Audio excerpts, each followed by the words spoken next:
High school sports, we've got it covered. Overtime starts now.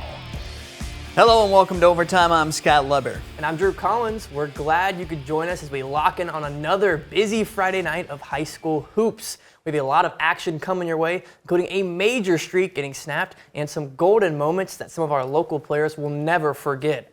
We'll also have big Northern boys highlights from Byron, Stillman Valley, and Winnebago. And I'll visit with Guilford boys head coach Chris Dixon. His Vikings are having another terrific season. And we'll spotlight Rockford Christian standout duo of Elijah Doherty and Christian Cummings. Let's get started, though, with the team that's threatening to lead the NIC-10 boys race wire to wire again, the Guilford Vikings. They came through Wednesday night in a key game against Auburn and put the Vikings conference record at 11-0. Tonight, they faced another one of the top conference's teams, Hononegah. The Indians were sitting in third place with a 7-3 conference record coming into home at Hano. It's the Gillies Heating and Air Conditioning Game of the Week. The Vikes are about to run their motion. Hand off to Jaden Webster. He shifts for the basket and he has the lay-in. He led the Vikings with 17. It's Brandon Chapman time. Spin cycle like it's time to do the laundry. So clean, he scored 16. Inbounds play, shot no good. Jeremiah Eziofor puts it back up and in.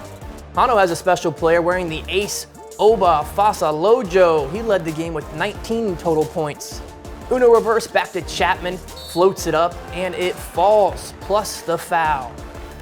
Back to Hano. The best hair in the state line, Dante Bell lets it fly.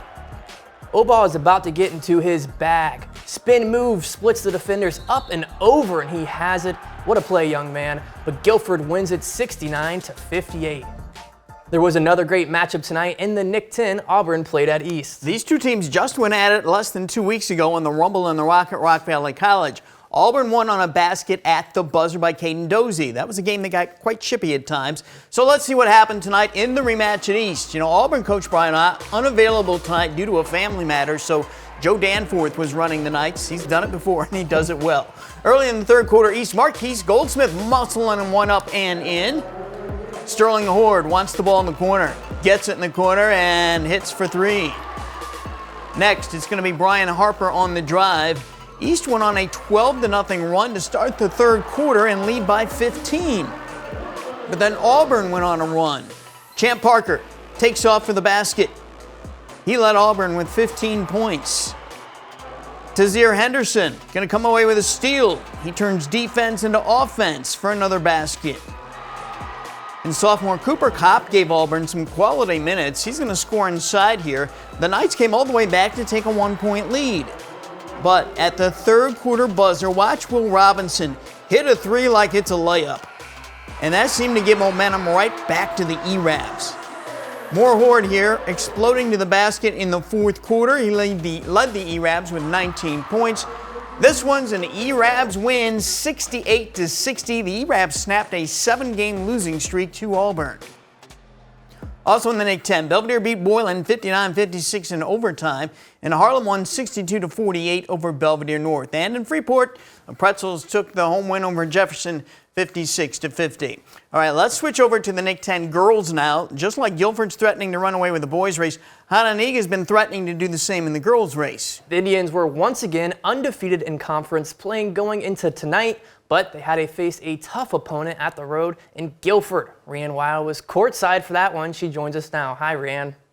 Hey guys, Guilford has a lot of talent. Just last night, the Vikings won impressively against a very good Freeport team. So the Vikings had lots of momentum and confidence coming into this game. Now, would this be the night that Hononegah's 66-game conference winning streak would come to an end? Hononegah beat Guilford by 12 points in their first matchup this season. And there's a saying that it's tough to beat a team twice in 1 year, but it's especially tough when Guilford wants revenge. Now, from the start, the Lady Vikings came out strong and ready to fight. Guilford was all over Hononegah, and it worked like this nice steal from Jaleese Williams. And when I say defense, I mean defense. The energy from the bench is carried straight to the court, and it leads to another steal here by Zariah Burnett. You're going to see her grab it there. Now it's Guilford on the fast break. Nice pass from Williams to Bailey Sandine, and this was her spot tonight. She led the scoring with 16 on the night with 4 3-pointers. Now, Hononegah was staying in it. A pair of defenders leads to a Vikings turnover, and this time it's Ainsley Hughes who capitalizes. Easy lay-in for her. She led the Indians with 13 tonight. This game was neck and neck the entire game. Here's Hughes with 2 more after a pass from Carly Cook. And how about another steal from Burnett? She's going to steal here coming up soon. Here we go. She's going to drive, and she gets the and one. She needed this one to put Guilford in a comfortable spot with 10 seconds to go in the game. And if this doesn't sum up the game, I don't know what else does. The Vikings upset and defeated the Indians 45-37. The Vikings started strong and never looked back. They snapped Hononegah's 66-game conference winning streak and are hunting for that conference championship. What a game to be at. Guys, back to you. All right, how about the Lady Vikings? Thanks, Rianne. Well, it was a special night at Belvedere before the Bucks hosted Boylan. It was Emma Pearson night. Pearson was honored for recently becoming Belvedere's all-time leading scorer. She passed the great Amanda Levens when she scored point number 2,079. As I've said before, if you break an Amanda Levens record, you have done something special. Pearson's still able to find her parents up in the dark stands there. Congratulations, Emma. Well, it's been kind of a hot and cold season for the Lady Titans. Tonight was a hot night. This is Carolyn Binns hitting from deep. And then it's Bailey Westland on target from the other side of the arc. Westland scored 19 points. She also had 6 steals. This young lady had a strong game for Belvedere, Kayla Baudet. She was very productive inside, and we can't have Emma Pearson night without an Emma Pearson highlight. There she is scoring off a great fast break dish from Ariana LeBeau. Boylan wins this one 53-41. Also in Nick 10 girls action, Freeport dominated Jefferson 78-37.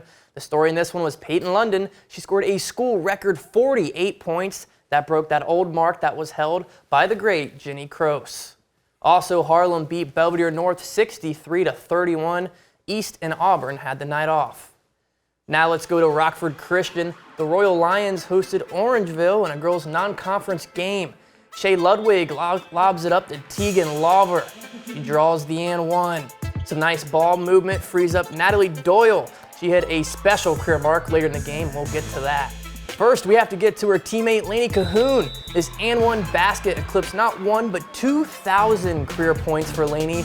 I was lucky enough to do a spotlight feature on her a few weeks back, and she just continues to keep adding to her awesome accomplishments. Congrats to her and her family. She also dropped 30 more points tonight.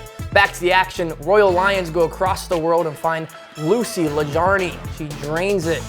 Here's another long ball by Natalie Doyle. She scored 21 points and, more importantly, eclipsed 1,000 career points. After the three, she was fouled with less than 20 seconds left in the game. She made both of these free throws to reach that incredible 1,000 mark. Congrats to Natalie Doyle and her family as well. Big night for the Broncos. They win it 56-49. Before we do anything else, we need to reveal the winner of our Overtime Athlete of the Week contest. On Monday, we first announced our 4 final finalists. Athlete of the Week is brought to you by McCloskey, Kessler & Associates. Our finalists were Byron's Malia Morton, Rockford Christian's Christian Cummings, Lutheran Soraya Parker, and Pecatonica's Cooper Hoffman. We gave you all this week to cast your vote, and the winner is, folks, it's Malia Morton. She received a strong 44% of the votes. Hoffman was next with 34%. Congratulations, though, to all our finalists, but especially to Malia Morton, our Athlete of the Week. We have more highlights to cover later in the show and our spotlight story on Rockford Christian's dynamic duo. Up next, though, I'll sit down with Guilford coach Chris Dixon to talk about his Nick 10 leading Vikings. You're watching Overtime.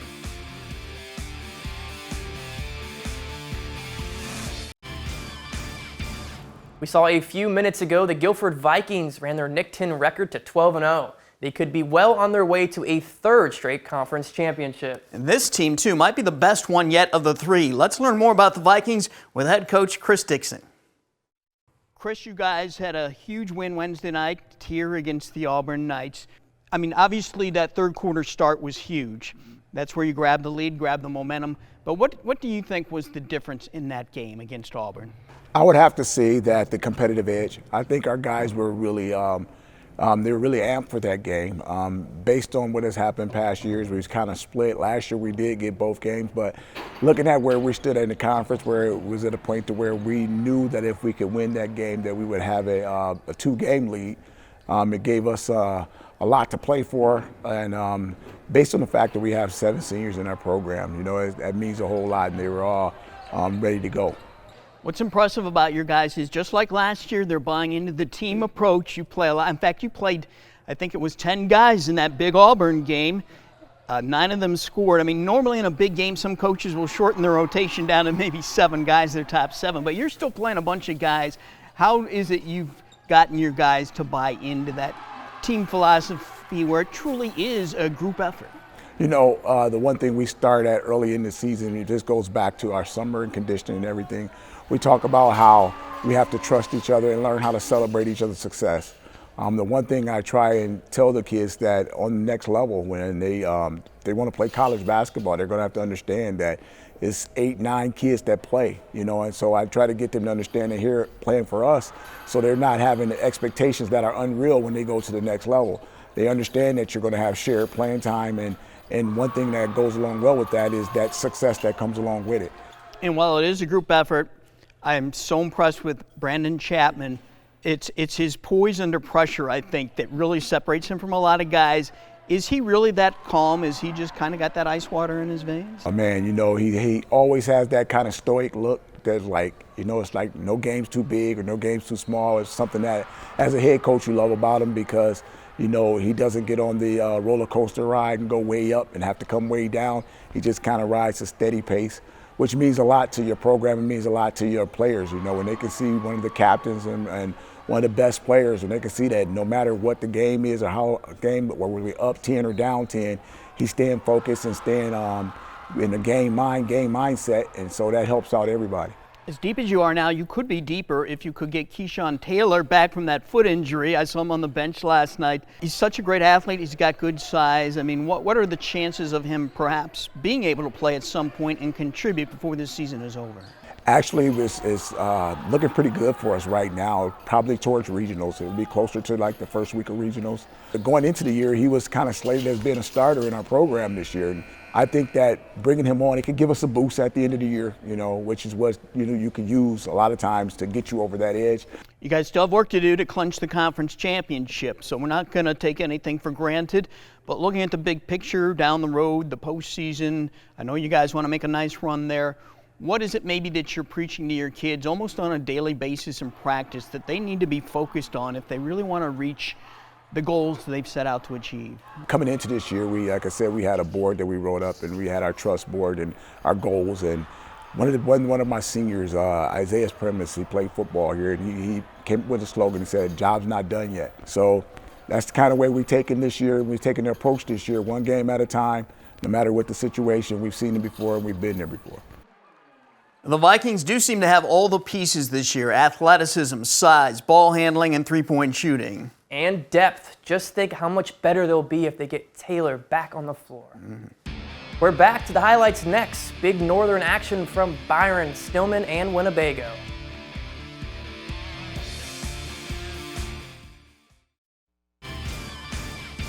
The Big Northern Conference is very competitive this season for the boys. All of our teams are pretty equal in talent. Yeah, you're right. I mean, Rockford Christian and Dixon probably have a slight edge, but I mean, Byron, Lutheran, Oregon, Rock Falls, and Winnebago are all real close. So let's get into this Big Northern race. We're going to start at Byron, where the Tigers were looking for their 14th win of the season against visiting Genoa Kingston. Marcus Johnson of GK has it. Nice lay in there. J.J. Edmondson, a young guy with a lot of talent here for the Tigers, strikes back, goes up and in, and the foul.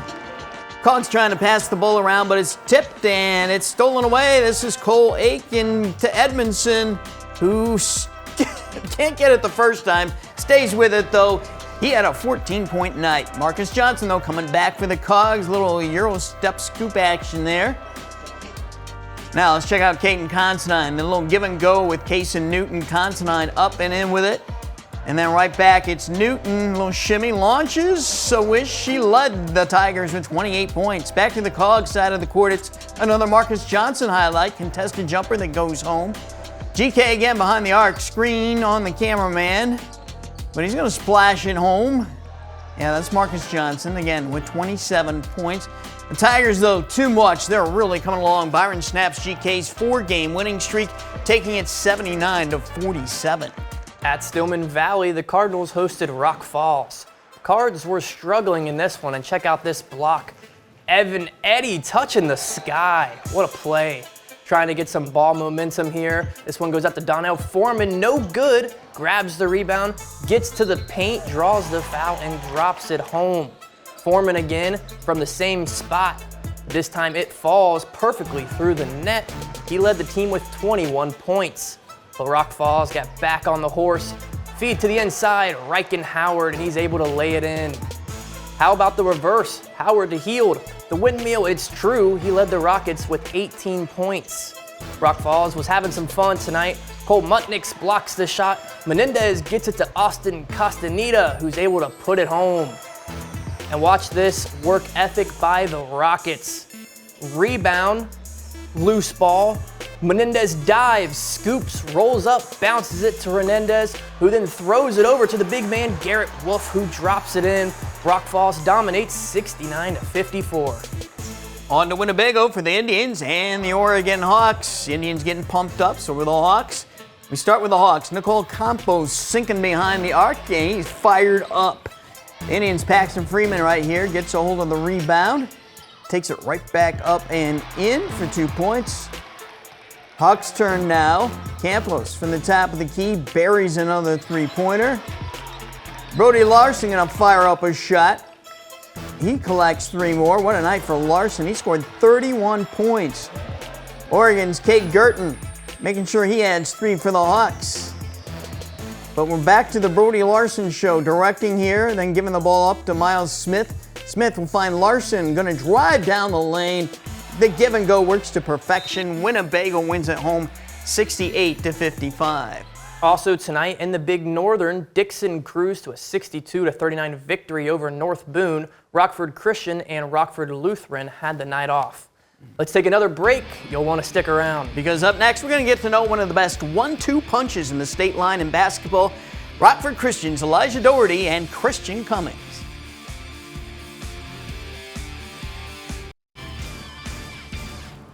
Chemistry and talent are so important in basketball. Rockford Christian has a couple guys who have an abundance of each, Elijah Doherty and Christian Cummings. They go together so well. 2 guys who have been scoring a lot of points and winning a whole lot of games now for 4 years for the Royal Lions. We focus on them in our Spotlight segment brought to you by Benchmark Exteriors.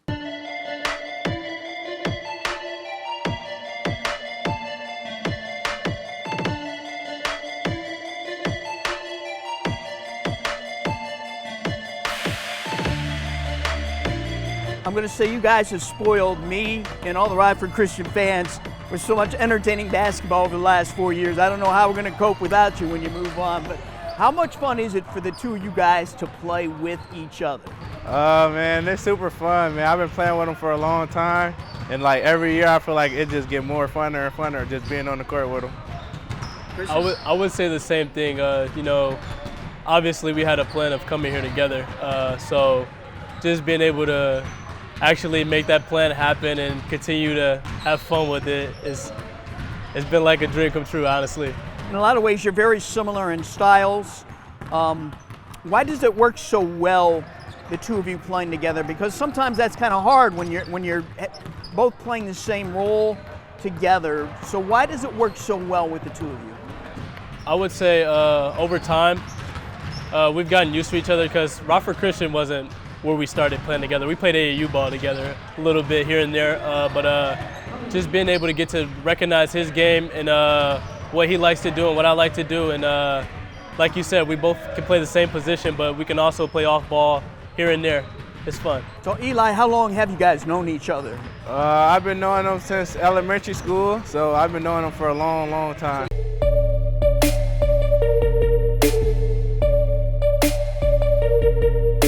So Eli, what does Christian do better on the court than you do? I say he can shoot it better than me. I say he can shoot it better than me, and he can finish better than me. Christian, what do you say? What does Eli do better on the court than you do? Eli's an all-around player. I like how he plays, and he's consistent with it. So it'd be nice where like I'm not consistent with it, but I always know that I have my brother right here. You know, bring the intensity, finish, shoot the ball, like he said. Do you guys have the same temperament on a game night? I mean, or is one of you maybe more vocal, more on edge than the other guy?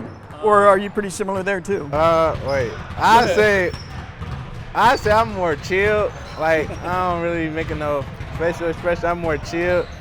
He chill too, unless like the other person talking or something. So like he can get talkative, but well, I guess we both chill though. You agree with that then? I agree with it. By the time this airs, you both will have passed the 2,000-point scoring mark for your careers, which is unheard of for two guys on the same team in the same class to do that. By the time you leave here, you'll have totaled like 5,000 points. I mean, do you think we're ever going to see that again? How long do you think it'll be? I don't know. It'll be a long time, I'll tell you that. Yeah, I think so too. I hope two people are able to break it, but I don't see it happening that fast. You know, I'm sure you guys could have perhaps, with your parents' approval, maybe played at a Nick 10 school at some point. Has that ever gone through your mind? Like, I wonder how things would have worked out if I would have played in the Nick 10 or how I would do there. I'll say a couple times it has over the past 4 years. It came to my mind or maybe switch it up, but it didn't end up making a move, but it has definitely. It's been brought up a couple of times about playing in the Nick 10 and how we would do in the Nick 10. But of course, I've loved every year I've played here, so I love it where I'm at. All right, so how's this season going to end for the Royal Lions? I'm going to say a state title. We're going to make a run. Why not? Now, at the time of that interview, I thought for certain Doherty would have reached the 2,000-point mark by now, but a wrist injury sidelined him last weekend and earlier this week, so he's still just a bit shy of that, but he's going to get there very soon. You're right when you say they've spoiled us. They are so much fun to watch. They're also great guys and great students, too. We'll be right back. We'll be right back here with you next Friday night for another episode of Overtime. Catch us right here on Fox 39 at 11 o'clock, right after GN Sports. For another look at this entire show or for scores and highlights of individual games, go to mystateline.com. That does it for this episode of Overtime. Have a good night and enjoy your weekend.